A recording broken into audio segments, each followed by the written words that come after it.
Hello guys. 5 ఏళ్లుగా వాయిదా మీద వాయిదా పడుతూ వచ్చిన 'పవన్ కళ్యాణ్ హరిహర వీరమల్లు' సినిమా విషయంలో మరొక కీలక అప్డేట్ అయితే వచ్చింది.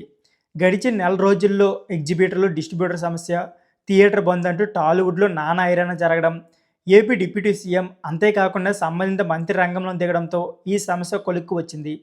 ఆపై గత వారం విడుదల కావాల్సి ఉన్న ఈ చిత్రం గ్రాఫిక్స్ అలాగే తదితర అనివార్య కారణాల వల్ల చివరి నిమిషంలో సినిమా రిలీజ్ మరోమారు వాయిదా పడడం చకచకా జరిపేవి. అయితే సినిమా వాయిదా పడ్డాక తిరిగి ఎప్పుడు రిలీజ్ అయిన విషయంలో క్లారిటీ లేకపోవడంతో ఫ్యాన్స్ అయితే తీవ్ర నిరాశలో మునిగిపోయారు.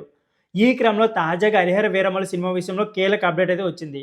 సినిమాకి సంబంధించి పెండింగ్లో ఉన్న పనులన్నీ చివరి దశకు చేరుకోవడంతో పాటు అమెజాన్ ప్రైమ్ వీడియో ఓటీటీ ప్లాట్ఫామ్తో చర్చల అనంతరం సినిమా విడుదల విషయంలో క్లారిటీ వచ్చిందని సమాచారం.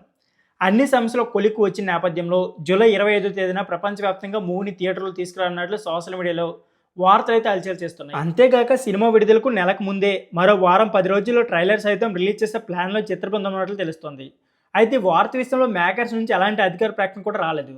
సో ఈ ప్రకటన కోసం వెయిట్ చేయాల్సిందే. సో ఫ్రెండ్స్, దియర్ వీడియో ఈ వీడియో నచ్చితే please like, share and subscribe my channel. Thank you for watching.